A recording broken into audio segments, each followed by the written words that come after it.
Hello, everyone, from the HQ of the Big Reset, and welcome to the third discussion here. It's called Remote, Autonomous, and Co. Basically, what's the new black?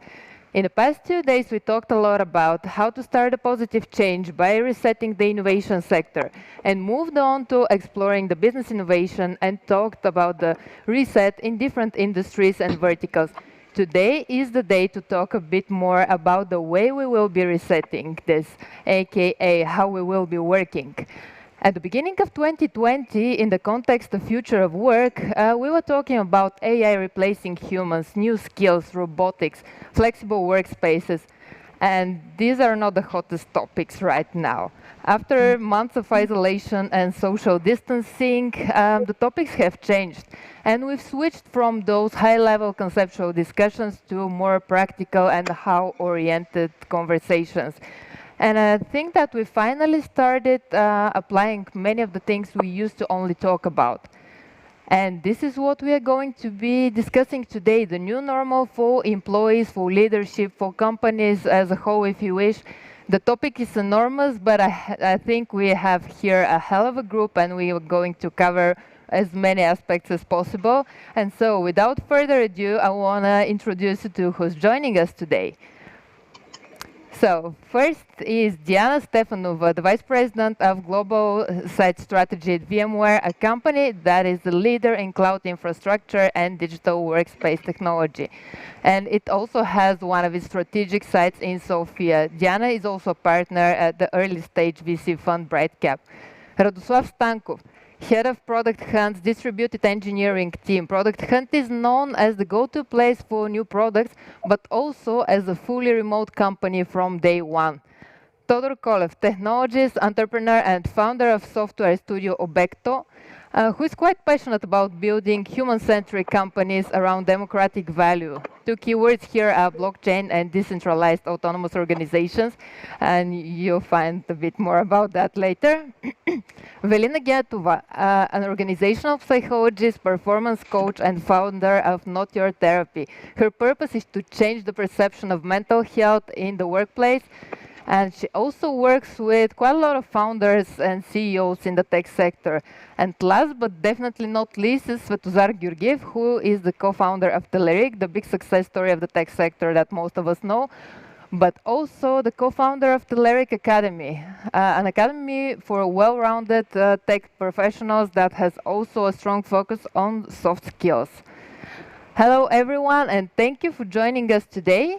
I'm really excited to hear what you all think about the new reality of work, and let's start.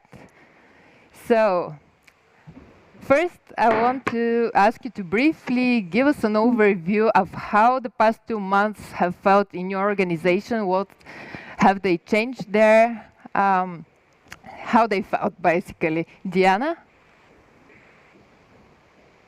Thank you. Hello, everybody. Really glad to be with all of you today and to talk about such an important topic. And thanks for inviting me to be part of this panel. What has changed? A lot has changed. We're talking already about the new normal. And the reality is that this new normal is going to be the way we communicate, to work, the way we live in the communities that we all live in going forward. So what has changed is that now we have to be, working from home rather than working from the office. And the good news is that most of the technology companies had no problem switching really quickly to a new normal, switching to working from home. The social distancing aspect is going to be very critical going forward. And we expect this to last at least a year, if not a year and a half.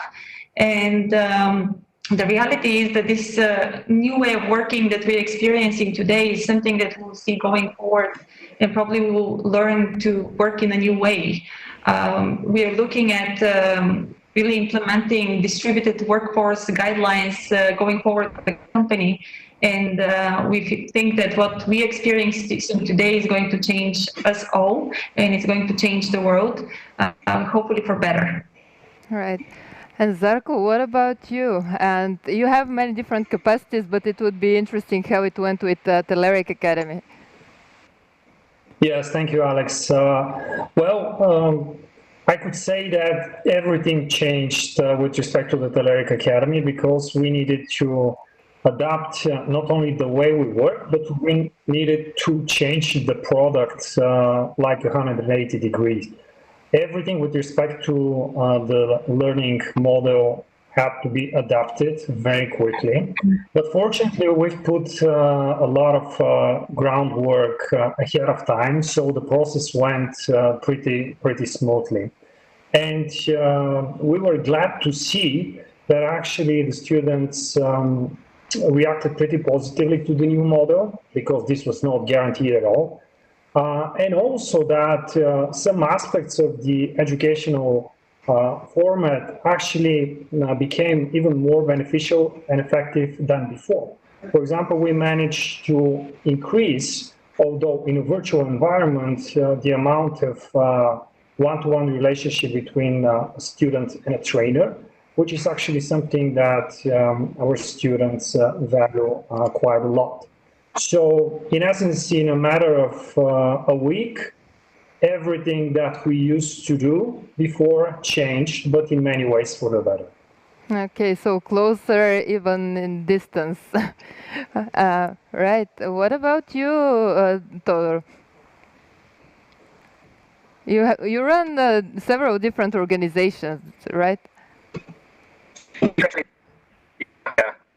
and we are working on this for a long time, for 3 years now. And we will do this network of organizations. Organization is also decentralized on its own. So basically, we are adapting for this new world for quite a long time. And actually, a very important point to make that this virus right now is not the reason we are in a crisis and we need to make all these changes. Basically, there are more fundamental, more older reasons to get here, and this virus just speeded up the process. So we are actually today we are also organizing leaving our current office because we decided to from now on be entirely working remotely. So we don't even plan to return in an office at any point. I also today saw that Google and Twitter are going in the same direction. So I think that's going to be the trend. Right. Veli, what about you? Your work is quite reliant on physical interaction and like normal human-to-human contact. Well, it was a challenge indeed, Alex. And as much as I believe in human to human, and that was part of the mission of my company, I can see that we also had to quickly adapt to virtual counseling and virtual coaching as well, because this can also allow us to reach more people and to have even more sessions in a day. And to be honest, at the beginning, I was a bit pessimistic and even frustrated that we won't be able to physically meet with our clients. But then after we tried working like that for a couple of weeks, it turns out that first we have more sessions, and also we have more flexibility in when people can come in for sessions, and also we can run webinars for many people. Like, for example, a couple of weeks ago, we had a webinar for almost 200 people in one company who we wouldn't be able to meet if we operated in the normal time. So in a sense, I can see that also there is some flexibility and opportunity for us to do our job in a different way. I wouldn't say it's better or worse, but it's definitely different. All right. And Rado, I actually left you the last because you probably haven't made like such big observation. You've been fully remote for at least 5 years now. But in any case, how has it changed the situation for you and for ProductHunt? Yeah, I mean, on a technical level, we haven't changed anything. Like, we were always remote. What we noticed in the current situation is that some of our team members, actually, we needed to have more meetings, but not like business meetings, but more like friendly meetings, because a lot of the people are right now closed at home with a lot of their relatives, a lot of other people.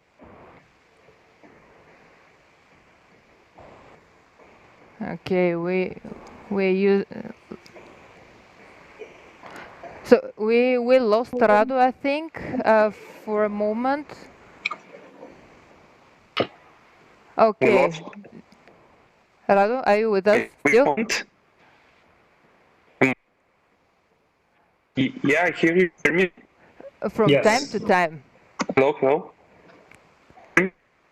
Okay, I suggest you like check your Okay. connection. And in the meantime, while Radu is struggling with the remote mode, Okay, yeah, I reconnected to you're back. another network. Is this better now? Yes, I think so. We'll change it again if it's not working. So we didn't hear your answer.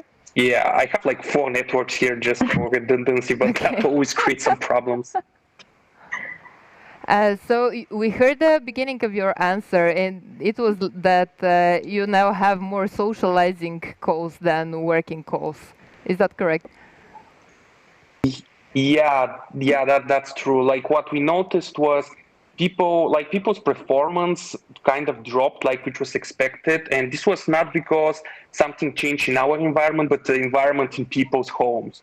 Like a lot of my teammates, me included, go and work for co-working spaces, and we couldn't go there. A lot of people like working from coffee shops. Obviously, we can't go there, and for a lot of people, there were parents in house, kids in house, spouses in house, and this kind of added a bit more stress to their daily lives.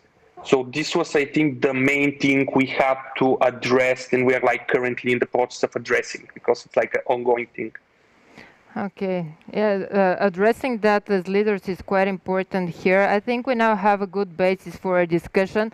And actually, I want to encourage everyone who's on the call to jump in, even if the question was not for you guys. Just really want this to be a discussion, not like one-on-one conversations all the time. So just jump in whenever you have an opinion. And for the audience, please ask your questions in the chat. We'll make sure we'll select the best and ask the speakers.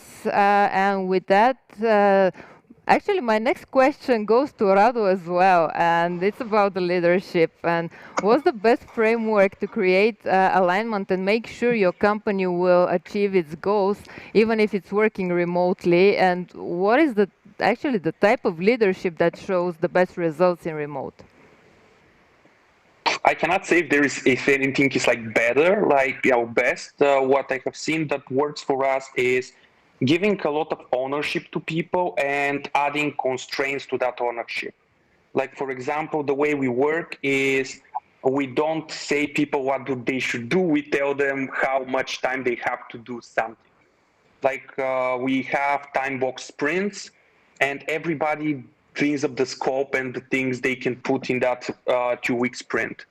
And we basically give freedom to people to basically have do their work alone. Like basically everybody is like a small unit. Like everybody in our team is like a single player in a computer game. They can execute everything kind of alone, and we just provide the framework for them to have like a normal check-ins, so they actually know are they doing a good enough job, are they not doing a good enough job, what's their progress, is the thing they're making make sense.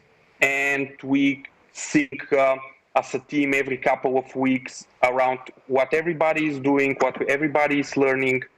And this is like the main part of like just give freedom to the people and allow them to basically have uninterrupted focused time to work. On the side, you have to provide them tools for learning and like safety to come to you and say, okay, I have a problem, I don't know what to do now. And in these situations, we have like processes. Okay, if you have problems, what you can do, who is responsible for what, and have like a clear guidelines what you should do. Like I think the biggest problem with work in general is like people not knowing what's expected of them and what's a good job. Like, am I doing a good job? What's a good job? And that. Yeah, absolutely. I think we would all agree on that. Everyone who's been working remotely recently in a company kind of feels like, I don't know where my place is. What should I be doing? Am I productive? Am I going to be fired? And I think it's pretty interesting here to look at the employee side here, and people seem to be more overloaded in this remote mode, and probably it's becoming also harder to balance between the desk and the couch and the kitchen table. And actually, Veli, this goes to you. Where do you think are the borders, and who should be putting them? The employees themselves, or the management and the leadership? I love what Radu said as well about expectations. I will start from there. And it's a beautiful idea because it's so simple, but it's where something that can solve a lot of our problems and a lot of the stress, the anxiety, and the burnout and the sense of overwhelm. So even if we're finding right now, as Radu said, it working from home and also having our partner at home and having our kids at home, there is first this issue of boundary, as you say, but also there is this issue of expectations of ourselves that we can't possibly have the same reality expectations in ourselves that we'll be able to start at 9 a.m. and just fire through email just like we did before. So I see a lot of people were struggling with those expectations they had on themselves at the beginning. And also when it comes to boundaries, I think it's just for like children, for example, they would need boundaries. We would need to, those of you who are homeschooling your kids right now know how important it is to have rituals and rules and discipline. But also for adults, I would say the boundaries are more a bargain. So the organization's role could be really like a pool, creating the environment. And as Radu said, like, what are the basic principles that we would like to follow, and where we can find help and where we can have discussions around boundaries. But I still can see it, and even for my clients working with people who are under pressure, it's really about our own confidence to manage our own boundaries. And it's not only about who is going to set the boundaries. Is it going to be the individual or the manager or the organization? We can look at this issue of boundaries in terms of a bargain. So with whom I need to have a conversation in order to discuss what is it that I really need to manage expectations, to make sure I'm checking my reality in terms of the workload we really need to do, and with whom I need to have these conversations in order to manage my boundaries. So in a sense, I would say the environment, the organization creates the environment, but it's ultimately our own responsibility to have our conversations with the people that we need to negotiate and bargain. All right. Yeah, that's a good point, actually. Anyone else want to add something? All right. If no, here's my next question, and it goes to Diana. One of VMware's areas of expertise is exactly digital workspace technology, and you have also experienced the past months as a company, as everyone else has. What are the key learnings you made from these 2 months? Also as a product and business, but also for the people that are working for you. Okay, so in terms of the technology areas that we as a company have been able to leverage, actually we've been able to leverage our own technology, which was amazing.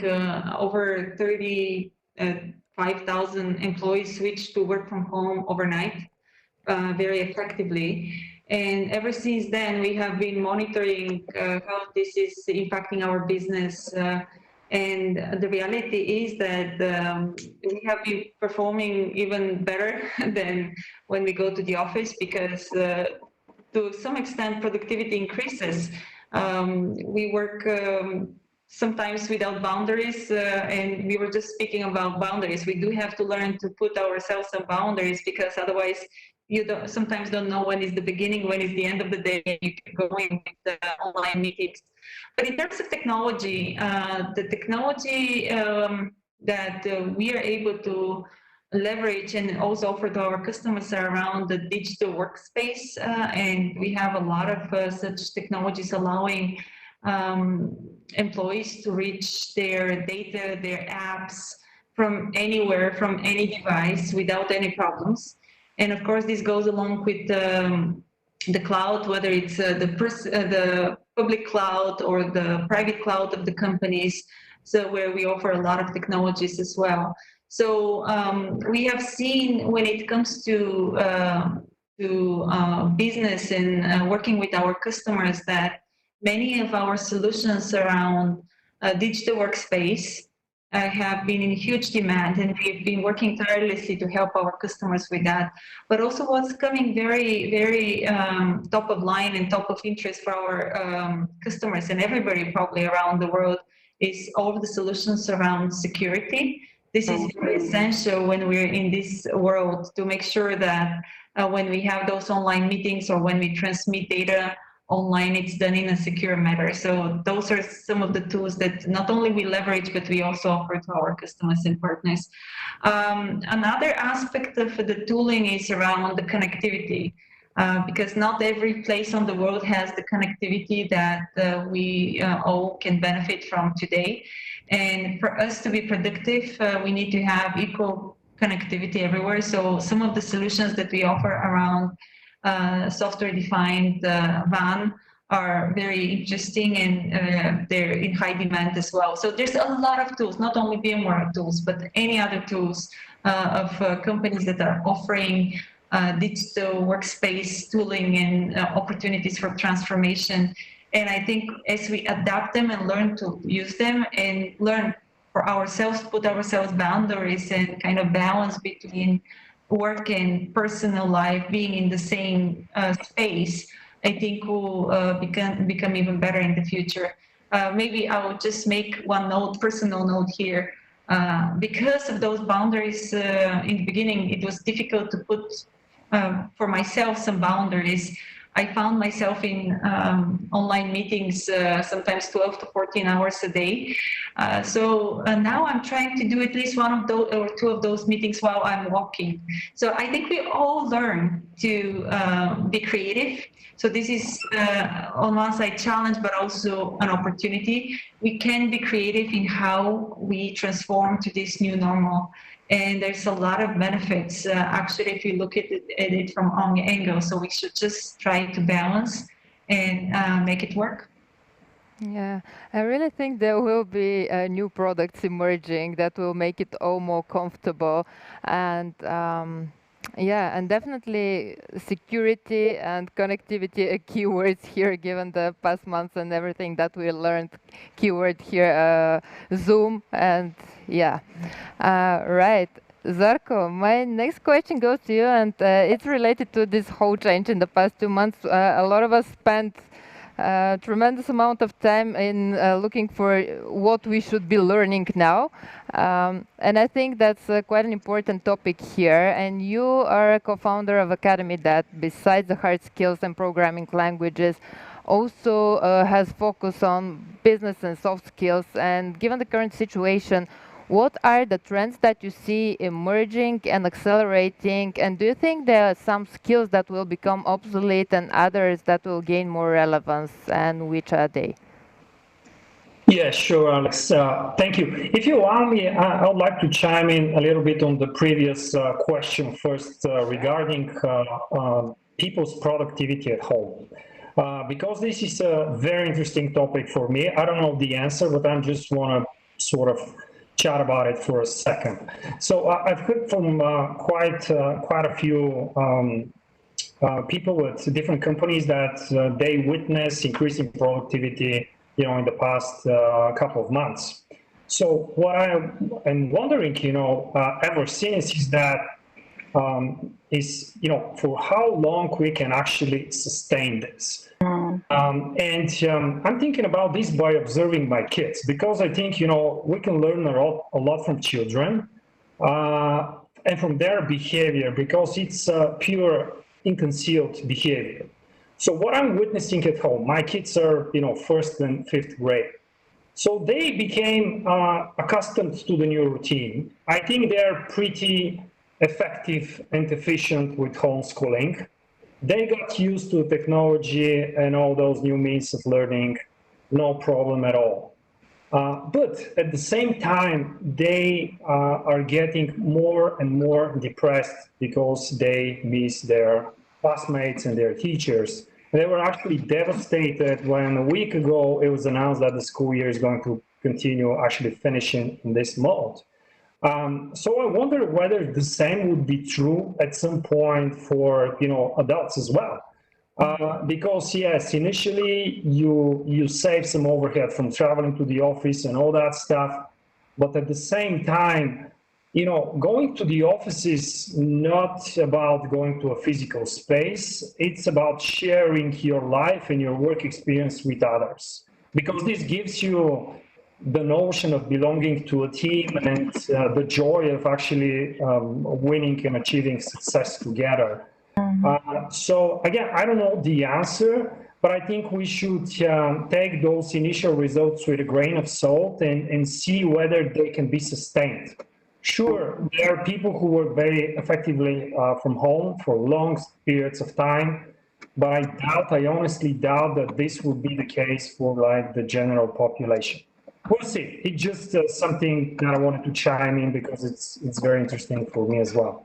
Now, switching to your next question with respect to skills which are potentially becoming more relevant, which are losing relevance.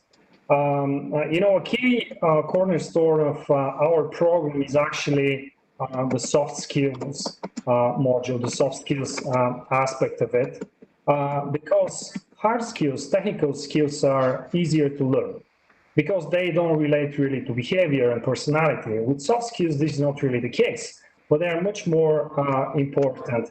And interestingly, actually employers, both employers and the students themselves value this aspect of the educational program a lot, even more so than technical skills, because with technical skills, there is no end. I mean, you need to be learning constantly because technology is changing constantly. But soft skills and personal abilities and, the richness of the character is something that can make you successful in whatever you're doing and can provide you satisfaction and, personal joy from your life and from your work. So by all means, this new mode of living and working right now is putting even more accents and importance on soft skills for sure. I don't think any skill in particular is actually losing relevance, but some are becoming even more important than before. For example, the whole notion of adaptability, of being open and accepting change as something that you need to live with, is now more important than ever. I mean, routine is good. Routine gives us comfort, but routine is a luxury these days, unfortunately. Also, the ability to communicate clearly, to express yourself, and to have the empathy to perceive how the other person is actually hearing or Sorry, I'm seeing going what to you interrupt you have for just expressed. a second. I'm sorry for that. Toshko, can I ask you to stop typing on the keyboard because we all hear that? Sorry. Sorry for that. Yeah. Zarko, go on. Okay, so the notion of empathy is very important, because you need more than ever to communicate better. You need to provide context, and you also need to be more open and react less emotionally about the communication that you're receiving from others. I mean, don't get freaked out if you don't receive an email right away, the way you used to communicate with others before by just bumping into them at the coffee shop in the office. So those are all things that we've been working on and stressing for quite some time. But we see that now in this reality, they're actually becoming a paramount factor for success, professional and personal. All right. Yeah. One word that stuck with me is empathy, definitely here, and probably emotional intelligence is a big topic. Before we go on to that, however, I want to ask Toshko something. Don't get bored, please. There's a question for you. So for some time now, you've been working on a project called Autonomy that aims to empower employees more. Can you briefly share what's the concept behind Autonomy and what's the stage of development of the project and how are autonomous organizations developing? Is there a possibility they become a real thing anytime soon, given the context now? Yeah, sure. It's actually it was meant for this scenario, not for this scenario, but for a similar development of the things. But I want to apologize for that on the keyboard. I was actually taking notes while I was speaking because I also want to say a few words on that. And I'm just trying to be a realist to see what's the fact, and the change is the fact. And we know that the change is something inevitable. Change always comes, and we are just witnessing a very big change. But that's normal. And what happens usually is that evolution works. So the organisms, the structures that can adapt to the change survive. The ones that cannot adapt to the change go extinct. So we have this new environment now, and the question is who will strive in the new environment? What will be the kinds of behaviors of humans and businesses that will actually be very natural and very beneficial in this new environment? And I would try to predict two trends that are going to happen that for me are very good trends actually. And I understand that businesses will suffer. The businesses that were structured in a particular centralized way will suffer. But there are also good benefits. And one benefit is that I think that a lot of people will start moving to smaller towns, because right now it doesn't matter if you live in the big crowded city or you live in a house on a village. I personally moved to a villa in Bankia, so I'm in this villa now, and I feel times more happy here, and I don't even plan to go to the city anymore. And the other thing is that once people start living as people in homes with families, they will understand how important is that part. So people will be kind of forced to pay attention to building healthy environments in their homes, which is again something that's let's say beneficial for the humanity as a whole. So yeah, with that intro, I will say what Autonomy does.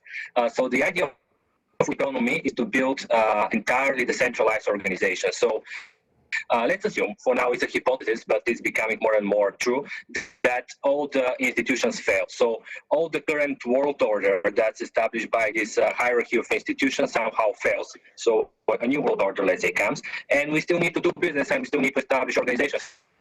How we do it. And that's why we created this programmatic toolkit, like a programmatic Lego, with which you can build your own organization that lives entirely as code. This is an organization that's executed on the blockchain. That's a decentralized set of computers that no one controls. And that's Autonomy. We are working for I think 3 years now on this project, and we went through a big path there. And fundamentally, to have this working, we need a blockchain. And probably a lot of the viewers know that we have a lot of blockchains like Bitcoin, Ethereum, and so on.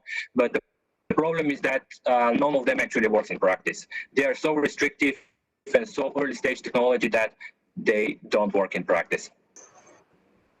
And the idea is that right now we are creating our own blockchain that's called Apocryph. We hope to have some big announcement soon, but it's a very interesting blockchain with its own protocol that's much more scalable than the available protocols, and the way it's programmed is also very productive for the developers. So yeah, that's the state of Autonomy, Apocryph, and the Comrade projects in general, the Comrade cooperative. Okay, so maybe I missed it somewhere in the answer, or probably it's just the Bankia connectivity. Is this trend of decentralized autonomous organizations like growing now, or there are just experiments here and there? Yeah, the state the state of the art is that they are experiments for now. We are the Comrade Cooperative is one big experiment. Basically, every organization that I'm building is an experiment of different flavor of decentralized autonomous organization. But what we expect is with autonomy to make this mainstream. So the whole point of autonomy is to make this a mainstream, to make it so easy that anyone can build such an organization, not an exotic tool that very passionate early adopters can try. Okay. Toshko, we really don't hear you that well. Probably if you're trying to switch the connection in the meantime. Yeah, okay. Can I stop the camera? You also can do that. If I stop the camera? I think we hear you a bit better now. Yeah. Okay, what I definitely hear... yeah, sorry, I probably should... It's okay. What I definitely hear out loud in all those answers, besides productivity and several other words like autonomy, empowerment, and I'd love to add one more here because the whole purpose and the whole motto of the conference goes under the entrepreneurial mindset, and this the word I want to add here is entrepreneurship, and I think that pretty much everyone on this call can identify with the word, and I really like the quote I heard yesterday, when the economy turns down, entrepreneurs turn up. And I think that's pretty valid for all types of organizations. What I want to explore right now with you is exactly this topic. And first question here goes to Zarko. A question about organizational culture. Should every business learn to think like startup and promote entrepreneurial behaviors for employees? By all means, because success conceals inefficiencies. When times are good, you don't see inefficiencies or you don't care about them. But when crises like this hit you, those could be potentially life-threatening. So we need to use the opportunity and leverage, best practices from what startups do. And the key here, again, is adaptability. You have to question pretty much everything with respect to your strategy or the way you operate and see what you can improve.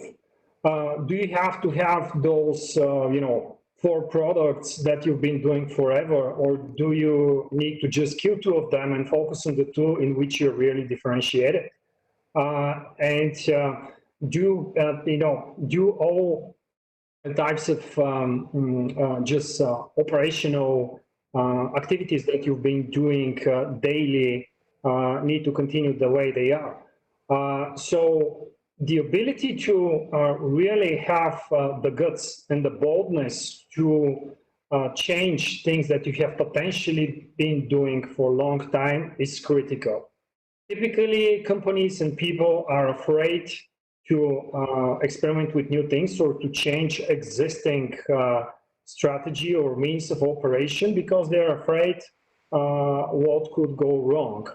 But actually, by not taking a decision to change something, you are making a decision. You're making a decision to continue, potentially do things which are inefficient, wrong, or just not good enough on the new environment that's out there. So just like, startups are quick, bold, sometimes reckless, I think every business should borrow a good deal of this mentality. Otherwise, they just might die or be marginalized very easily.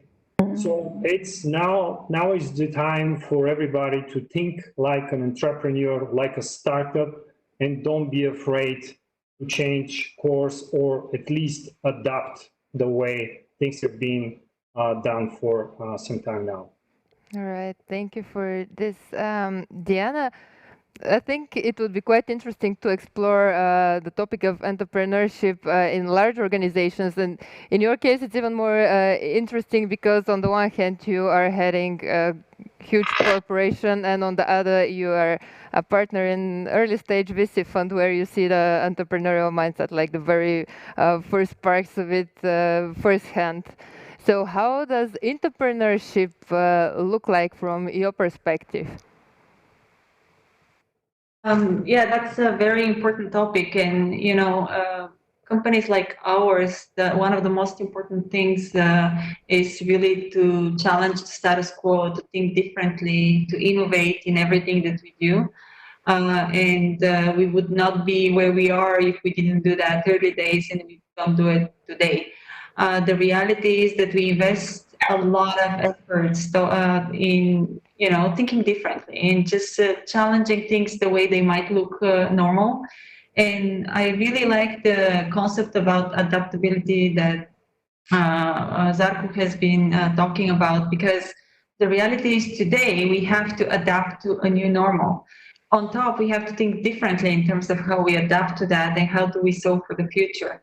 And Viewmores is one of the companies that doesn't take long to make changes and shifts. It's interesting that the minute we were able to shift into this new mode of working, the minute we saw that it actually is working very well, we're able to be as productive, if not more than before. We started thinking about how do we make that work in the future, from all perspectives, from a technology perspective, from a way of working perspective, from a way of communicating perspective, because all of this could be solved with new solutions, right? So we are rolling out this new thinking of distributed workforce, asynchronous work, and being impactful in those new ways of working. Having said that, I'm going back to the entrepreneurship. Innovation is in our DNA. And it's interesting because we do have a lot of programs around innovation. People are motivated to create their own projects, invest time into those, present them in front of peers, and ultimately get funding for those inside of the company. And it's interesting that this year's event about innovation, it's called Radio. We have those every year, and usually engineers from all over the world would fly out to Palo Alto and meet, and in a week talk about all these great ideas and vote for them. And some of them, of course, the best ones get funding. Well, this is happening this year virtually, and we had to switch that really quickly, because usually that conference happens in May. And now the entire team is leading and thinking absolutely differently how to make that whole thing continue, because it is important to people. It's important for our future, for our roadmap. So this is within the company. I don't want to go too much about the company. Obviously, as any large company, it has a lot of innovation programs, a lot of opportunities for people to just go beyond the day-to-day activities and work on something absolutely brand new, and ultimately get funding for that and run it as a small business, and from inception to becoming its own business unit at some point, or product line at some point, if it's successful. Now, let's look at it from VC's lens of view. Obviously, innovation is in the heart of all of the startups, and all of them are different. All of them think differently, and this is probably one of the hardest times for startups, the entire ecosystem, because obviously in the period of crisis, investments are more limited. People are more careful in how they invest. This is going to be bringing a new wave of innovation, though, because the startups are going to have to regroup and think differently about the new reality, and hopefully bring even solutions for this new reality that are going to help us to be even more productive and successful in this new setup. Having said that, it's difficult. It's difficult for the startups, and I personally get involved with many of them and try to support them through this transition. Those that are really pure technology and that are helping customers and partners through this difficult time with digital solutions are thriving. There's many others that are more in the consumer business or other businesses that are struggling, or event business even. So we have to be, yet again, creative in terms of how we approach difficult times and how we solve for difficult times to be successful in the long run. Yeah, probably it's very important to talk here about mindset and This adaptability, that's probably a word that I hear in literally every conversation around the big reset, and it's definitely important. There are, however, several other words that are very important, I think, and these are autonomy, empowerment, and trust, especially in the mode we are right now. And I think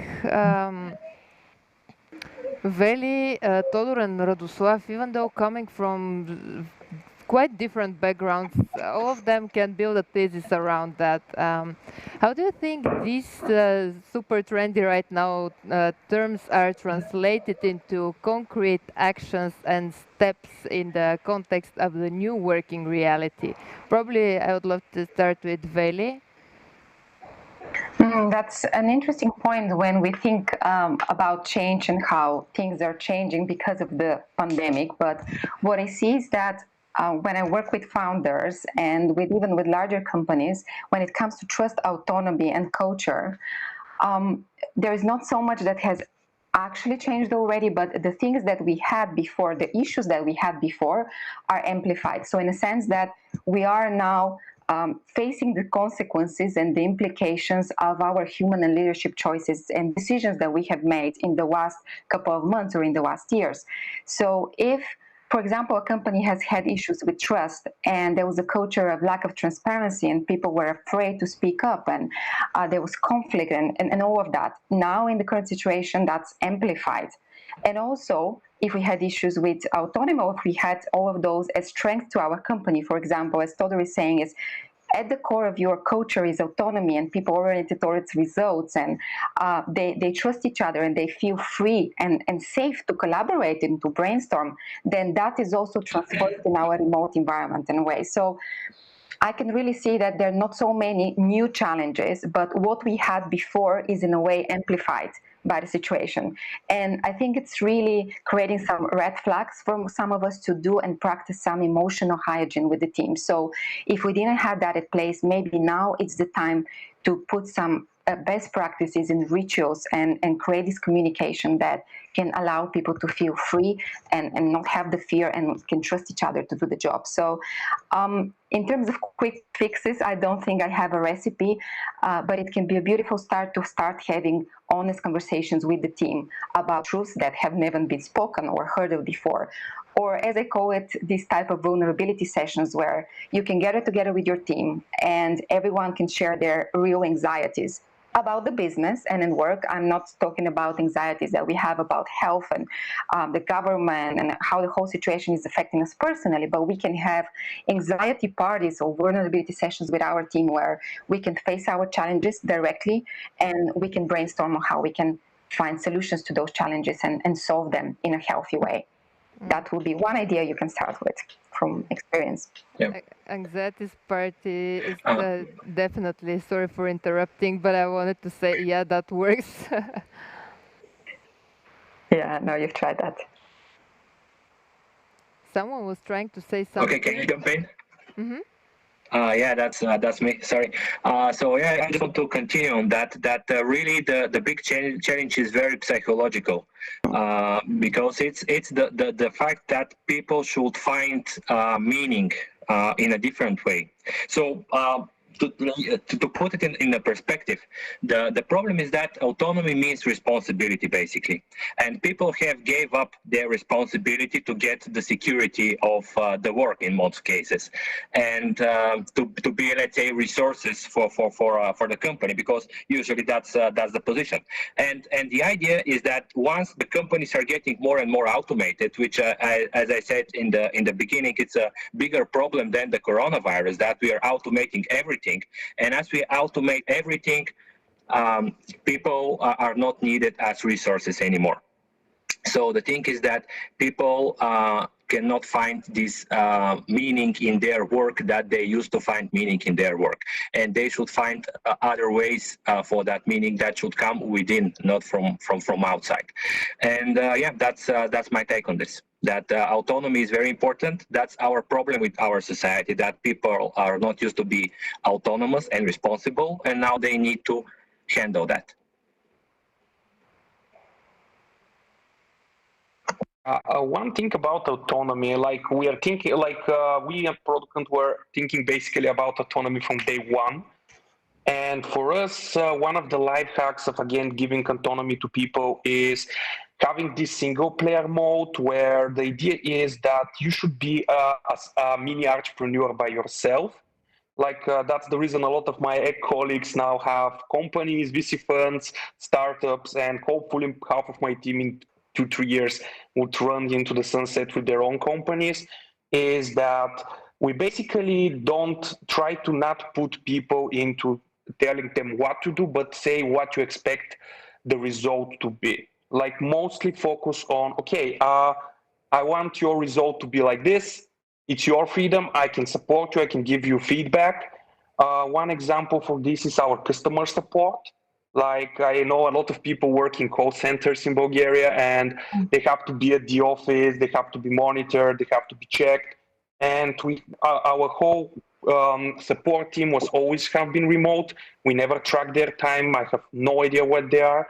What we track is their operational metrics. What we track is, okay, every email, every customer message has to be responded into 2 minutes, 10 minutes, or whatever is like the bucket. And you have to find a way how to increase that metrics. And if you need support, let's say from engineering, because some of their ideas are technical, okay, let's do it. Let's actually make you lead on the project and help you to make your life better. And the other thing which I have found out, especially in remote setting, which it's kind of missing when you are remote around the human connection, is pairing people from different departments to work on their own projects. A lot of times, even like in the bigger offices, you have departments, like you have sales, support, designers, developers, product, and they're all like, my own department, we were just going to talk with the heads of the department. And what I have found out, there is like some magic happens on the product level when you mix like a junior engineer with the newly signed copywriter in the company. They have ideas, they both have ideas, they collaborate, and this is a thing I have found that it works like a really good charm. Basically pair people from different disciplines and give them like a common purpose.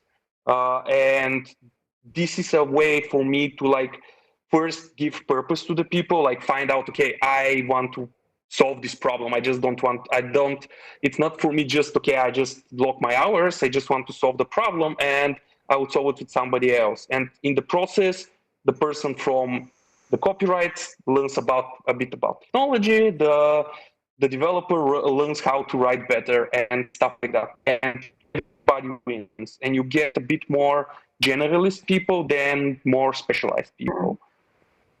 All right. Okay. We are speaking about new ways of doing things, and I kind of feel that we're going more in the direction of psychology, and that's super important. But I also want to ask something else that's related more to creation of technologies. And the question is actually for Zarko and Diana. Both of you, although from different perspectives, are involved in the creation of technologies for the future in a way. Which do you think will be the technologies that will play a crucial role in the future of work? And Diana, please hear answer from the perspective of both VMware, but as a VC partner, and Zarko, of course, from all of your various perspectives, CampusX, founder, investor, and Telerik Academy, of course. Diana, let's go first with you, because I know you have to leave the webinar at 7. Is that correct? I probably have to leave a little early, so Okay. I would be happy to address that. That's a very, very important topic.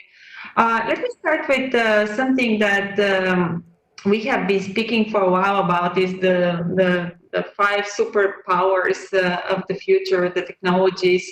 And those are really around cloud, mobile, AI, ML, IoT, and edge, as well as security.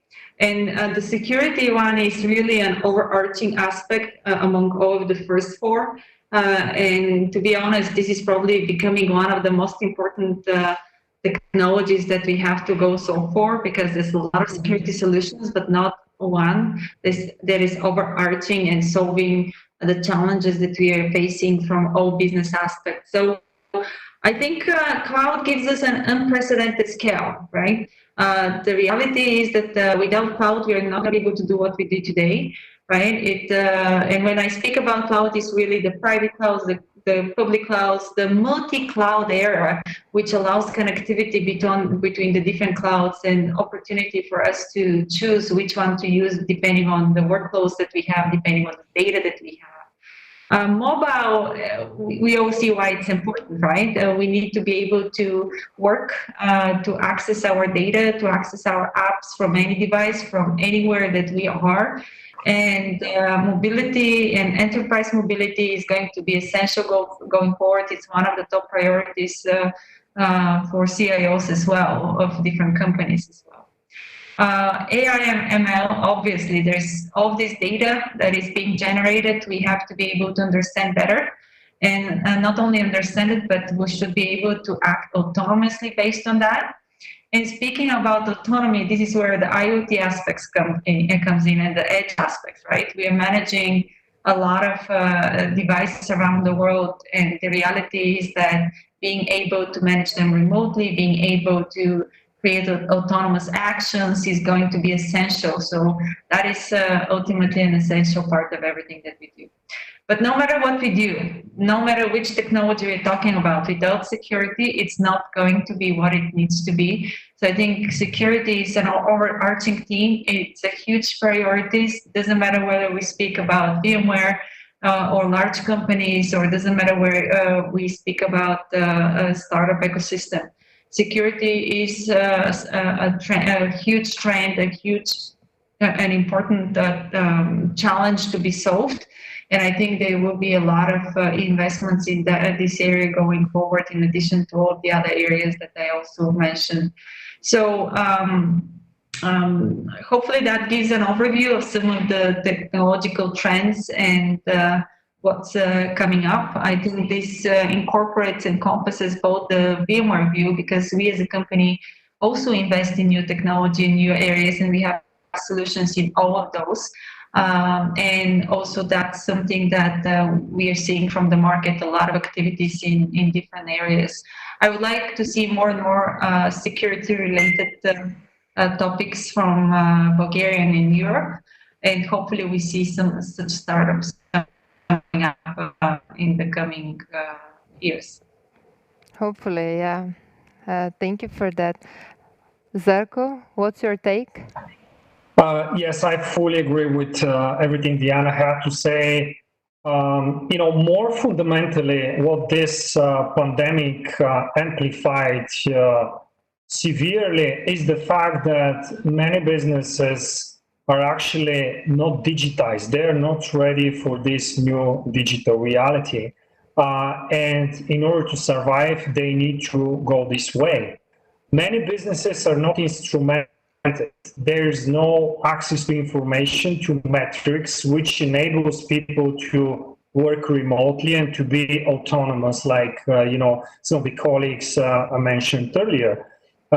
This is simply not the case with, I would say, a great deal of the businesses today. So,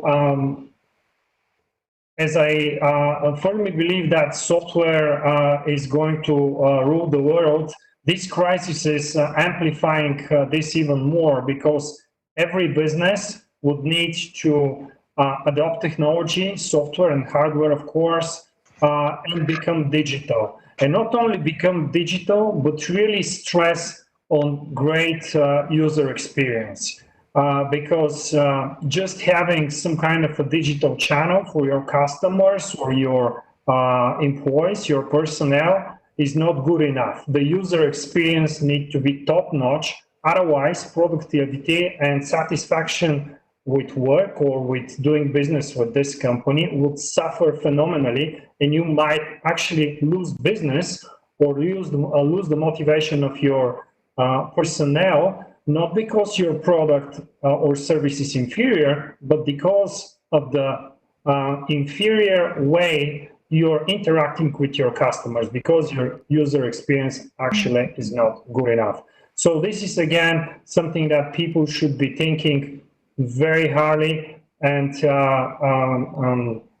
address quickly, because again, in times of crisis, it's like a reset button. So companies and people have the ability to sprint and surpass and actually beat some incumbents who are not moving quick enough or not adapting to the new reality. Okay. Do you have? You sound like you have examples and you've seen that happening before. Is that so? The examples are all around us. I mean, it's again, it's in times of crisis when CEOs all of a sudden come to realize that they don't really understand why their business is successful. They don't have the metrics, then they don't have the means to actually hit the gas on the aspects which make them successful and address the inefficiencies they have in their business, because it's all disguised in inertia and previous success, which is no longer granted. Okay. Right. Does anyone want to add something to Zarko? Okay, then Radu, it's your turn again.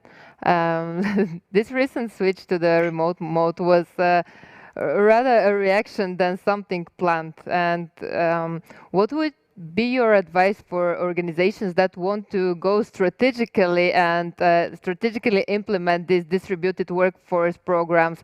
And I think that both you and Diana could answer that, right? Because she touched upon that, but let's go with Rado first. Yeah, I mean, the first thing they really have to acknowledge is that that's not normal remote work. The second thing is, if you start to think strategically about making your company be distributed and be remote and work from home, like those are like not the same thing, but one thing you need to tie up is your process. Like when you need to go distributed, you need to double down on your process, and which is actually a good thing, because as the previous people said, knowing what your process is, you can actually know a lot more about your company and know where your inefficiencies are.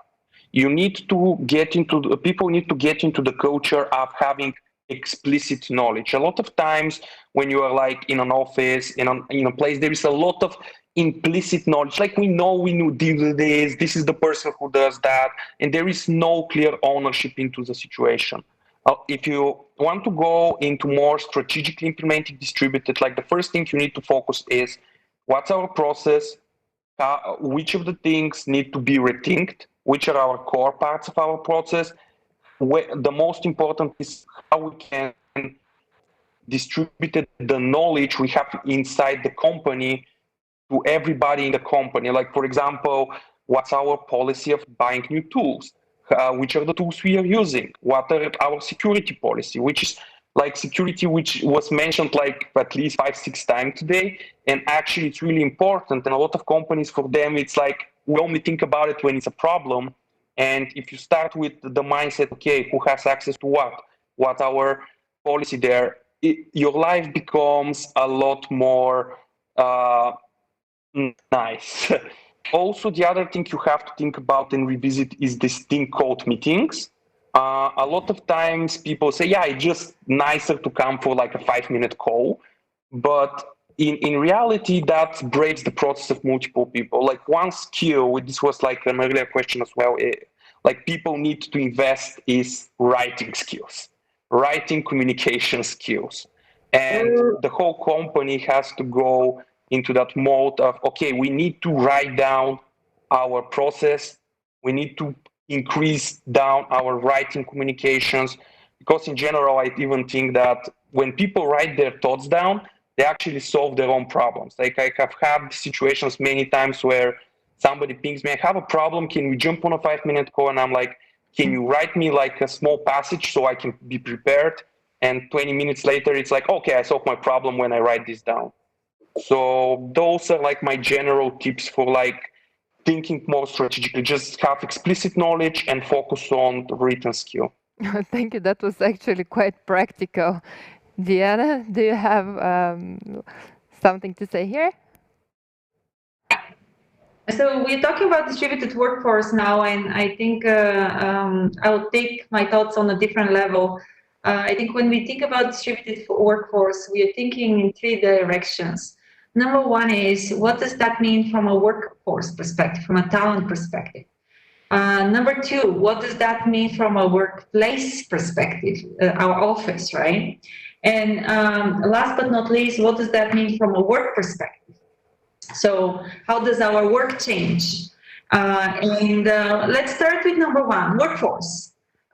Today, we limit ourselves to the talent we have available in the particular market that we would like to hire, because we are kind of stuck to a physical location.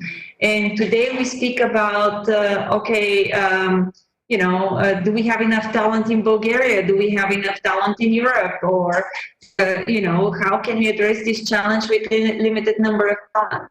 The reality is that we don't have to really get stuck to a specific location when we speak about talent. Talent in a distributed manner will be available anywhere in the world. And as we switch to a more distributed way of working, talent, the best talent, the one that fits our needs, will be available. Doesn't matter on the location, or doesn't matter where they work from. So that's number one, really being able to access talent from anywhere in the world. Of course, as long as you can afford it. The next thing is workplace. We're looking at workplace now and saying going to the office is really to collaborate. We're thinking of converting workplaces, offices as collaboration hubs, right? This is why you need to go to the office. If it was to do an individual work, you can do it from anywhere. You can do it from a cafe, you can do it from home, you can do it from your sofa. I can keep going. But the reality is that when you need to collaborate, you need to a place where you meet with people and collaborate. So this is how we're thinking of transforming the workplace. And finally, the work, the way we assign work to our people, the topic of the trust that you brought up earlier. Do we trust our people to do the right thing? I guess we have to transform the way we assign work, with the way we work. It's really, in a distributed manner, is what will be the future of the work that we're looking at. So all of these aspects are going to transform into the distributed workforce manner. Many companies already do it. The reality is that large companies like VMware have been doing it, because we have people in offices across the world. And I sometimes even enjoy this new way of working, because all of us are now on virtual meetings, and I don't have to try to guess what people in a room somewhere are trying to write on the board when I'm sitting here across the globe trying to understand and follow the conversation. So to some extent, we are becoming even more productive and effective in the meetings that we have, because we're all distributed. So there's some good aspects of that. I have to admit, there's some aspects I don't like about this. And I believe that after this pandemic, they will be addressed, because I really miss my colleagues. I really miss the informal conversations that we might have in the hallways, because we sometimes solve a lot of problems through those. And today we only have to book 5 or 15-minute online meeting in order to even connect and discuss that. So there's some aspects that we have to solve. So the future is about hybrid way of working, and the future will be about really balancing this individual focused work that you can do from anywhere, and the opportunity to collaborate with your colleagues in the office. Yeah, I definitely think that this social collaboration and the social relationships that we used to have in the offices are quite important. And there are these studies that people who have like high quality social relationships are healthier and live longer. And I think that not only I think, but we already see that that mental health is becoming a huge topic here. Veli, do you think that it will become a more important topic in corporate cultures? And what's your personal experience when talking to employers about that? Actually, this is one of the positive trends that I see, and if we can see anything positive in the current situation, is that I can see more and more businesses and leaders starting to realize how important it is to support people mentally and emotionally to go through that. And as Darko even said before, he put it beautifully, like empathy and compassion and our emotional agility is now something that really matters. And this is what is going to make us or break us, because when we look at everyday skills, or even the hard and the soft skills, we can now learn how to code. People will learn how to build a marketing strategy, and we can attend the course in Yale. But what is really sometimes blocking us and serving as a filter to our actual contribution to work and our collaboration, as Yana said, so we are tapping into our mental and emotional resources when it comes to collaboration, social interactions, and also creativity and innovation as well. So I can see this positive trend that a lot of people are starting to appreciate that. And the way we can go about integrating mental health will be starting to have these everyday conversations, just like we used to be okay when we go to the gym or we attend the yoga class. And this has become a part of company's culture. I can see that people are buying those sports cards, and it's pretty normal to talk about your sports championship or the football class you're going to. And if we start having those conversations either through webinars or through one-on-one sessions as well with a professional. Of course, it's not the manager's job always to help us manage our emotional state, but if we provide the space for people to talk about their mental and emotional health, just like we do with our physical health, we will see that those people in the workplace will start to thrive and to flourish, and a lot of problems will be resolved before they actually become a barrier to innovation or a barrier to creativity or high performance as well. And the way we can go about having those conversations with managers is that I can really see that data and research is already supporting that. That's no question about that. But one of the most important CEO questions that at least works for me personally is what is your personal experience with your own mental health or the mental and emotional health of somebody in your team or in your family or in your loved ones? And when you have that conversation, you'll see that this is much more human and real than the numbers that we can provide and the statistics that we can draw out to show how important mental health is to our productivity. And when we can have those conversations, there's always 100% in the cases, a case of burnout, of somebody being through depression, substance abuse as well. It's unfortunately pretty common in the tech space as well. And by facing those conversations in a candid and compassionate way, we can start being proactive about those issues that people have and provide them the support they need before they really need it and before it becomes critical. So I think the conversation is already there. It's not about convincing the business or the leaders. Those who really appreciate that already, they can see the benefits. It's about breaking the stigma, raising awareness in the culture that this is something that we all have, mental health, and it's okay to talk about it, and also creating space and opportunity to start working on our mental health proactively. Okay, right. I'm happy there is a positive trend. I was actually going through the questions from the audience, and one of them is not exactly from the audience, it's rather from the team. It's about burnout. Do you see burnout becoming even more of an issue, and how can we protect ourselves? Can you give like practical advice to people? It's to Veli, but everyone feel free to join and give advices too. But let's go with Veli first. Well, I think everyone can speak from their own experience because as we're finding ourselves in the remote environment, as Diana said at the beginning, even the most resilient people are finding it difficult to put the boundaries, to look after ourselves, and to really find healthier ways to navigate that. So I think that's a question for an entire conference. But let me just give you two things as suggestions. So first will be how we are approaching our expectations and boundaries, and what we can do to change the way we see work, because a lot of overwhelm and burnout comes from our inability to give ourselves a break, to do even the little things that we can do in terms of self-care. How we have self-care in the company as a part of the culture? Do we encourage people taking time off? Can we collaboratively have a switch off routine so we can put the boundary at the end of our workday? What good practices of self-care and stress management as well, and boundaries we can share proactively with our teams, and also we can role model, so we can all start to be okay with putting those boundaries for ourselves. So the first thing would be really to see what is realistic in this phase of adaptation right now. And something that also Zarko mentioned earlier, it's this adrenaline that we saw at the beginning, because we saw that a lot of people were doing okay, they were mobilized. Actually, some of us are being more productive than before. I can really see from experience as well, and from the way humans react to crisis before, this adrenaline is pretty normal at the beginning because we are mobilized. And this adrenaline will slowly starts to wear out. And this is where, if we don't put the brakes ourselves, this is where we can end up burning out. And the way to look at this journey that is coming ahead is not so much of a sprint.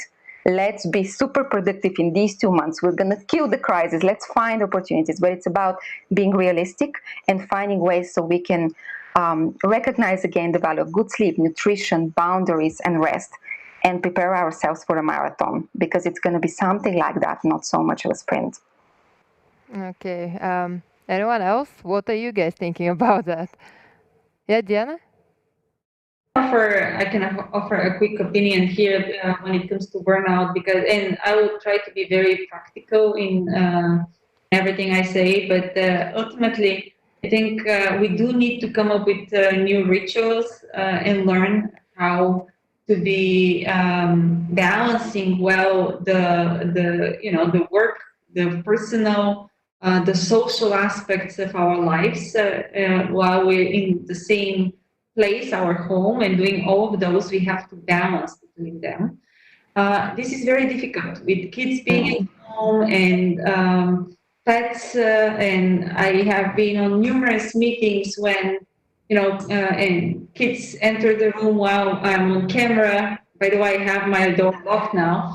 And it's even asked me a question, or their problem is more important than my problem. They have to be doing, they have to be getting a test done online, and they have a technical problem, right? So, and these are all challenges that we're facing, and those type of things we need to learn to adapt to, and also be understanding of the situation the way it is, right?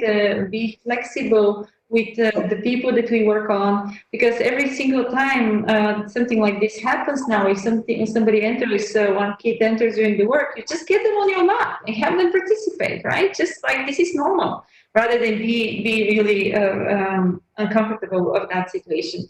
Something that VMware did because of all these difficulties that we all are facing is they offer pandemic leave.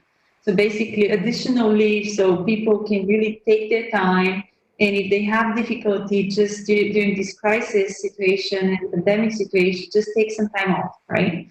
Another aspect, I promise to be very practical here. Another aspect is having those new rituals and having, for example, virtual cafes, informal cafes, or beer time, or I think a couple of teams at VMware even did informal virtual bar drinking, or whatever we want to come up with, because those team members are used to having informal conversations, engagements, and relationships, and in these difficult times, this is necessary. So having 15 minutes a day for the team to just vent and talk about no work-related items and have coffee together or drink beer together, even doing it remotely, is very important. So all these things are proving to work.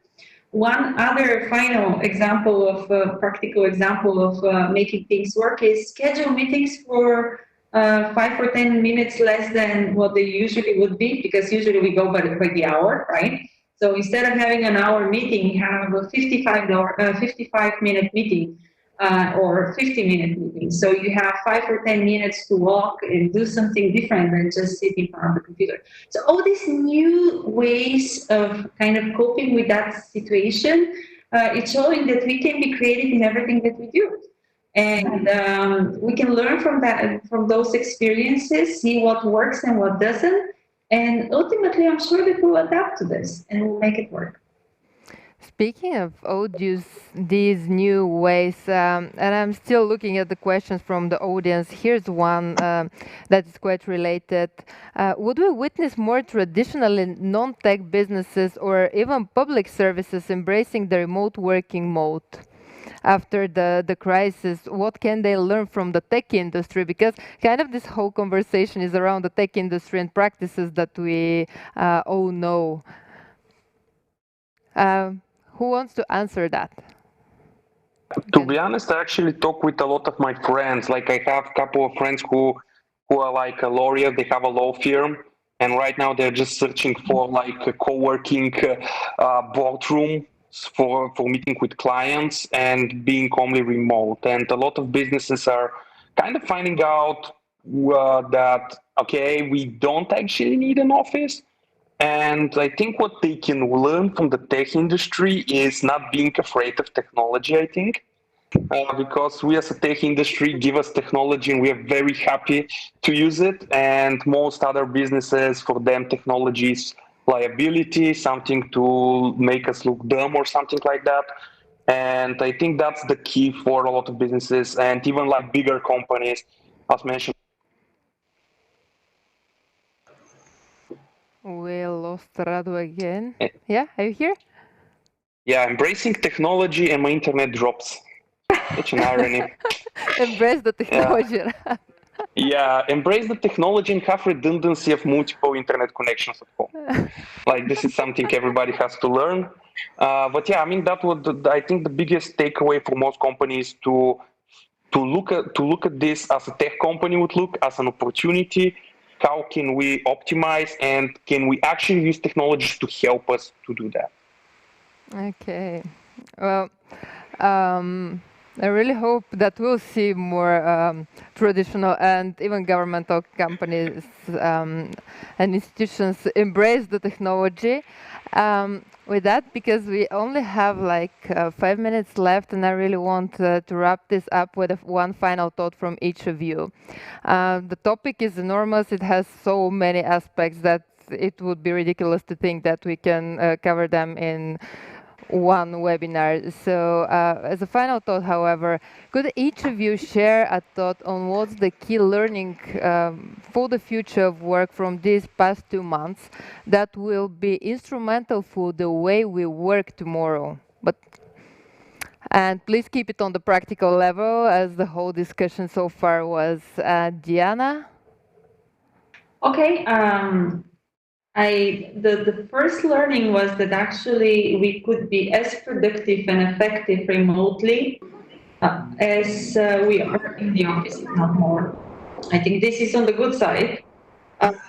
However, because of all the topics we discussed around the challenges that we are facing, the need of a social interaction, direct relationship and interaction with our colleagues and friends, I think the future is hybrid. And the balance between distant work and work in the office together with your colleagues in collaboration is going to be essential for the future. Okay. Toshko, are you here still with us? Yes, Yeah. I'm here without the camera, but here. Okay, so what I would like to add, like from a practical perspective, for let's say normal people, not entrepreneurs, is that I think people should redefine a lot of what's happening in their life and think about what work means, and most definitely to become self-sufficient and autonomous. Because if you are self-sufficient and autonomous, then you can collaborate with other self-sufficient and autonomous people, and together you can build something. But these current organizations that we have in our economy, they're very hard to adapt to the new rules. So I'm not sure that they will survive in their current form as an organizational unit. Okay. But yeah, you know, my opinions are always very looking into the future. So yeah. That's from me. Not exactly practical, but quite interesting thought. Okay, thank you. Zarko? Yes, I would actually absolutely agree with Todor, and I think this is actually a very practical advice. I would add to that companies and leaders should invest in transparency, which is the fundamental environment for autonomy. So you need to provide the means, transparent information, self-service means of operation, provide goals, and let your people surprise you with the results in a good way. Right. Rado? Yeah, I think that the thing most people should learn is look at this as an opportunity for you to actually revise your process, your work, the way you do business, and basically don't take anything for granted that even you would need an office or you have to have an office. Basically question all the things you think are primitives for your business and basically revise those. This is like the first learning. And the second one is we live in a world like this is, I think, something I learned. I thought that the whole pandemic wouldn't affect us. And Rado. never forget that. And that I need better internet. That's the third thing I need to learn. Yeah, that's the most important learning, I think, for everyone. Yeah, I think that's the next thing I'm going to do when somebody can come and get me new internet connection. Get a good internet. That's the most practical thing you can do during this situation. Definitely. Veli, what do you say? Okay, so I'm the last one. I will try to be very short because there was all this discussion around adaptability and mental strength and resilience and avoiding burnout and managing our emotional state in that. Mm-hmm. So one practical thing we can do to start building resilience in the change, in the phase of all of that is just do something small that you're afraid of every day.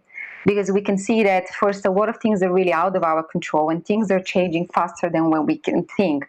The best way we can start building this inner resource so we can operate with whatever technology is giving us as a resource. We can learn to tolerate uncertainty, ambiguity, change and crisis by doing something small every day that we are afraid of.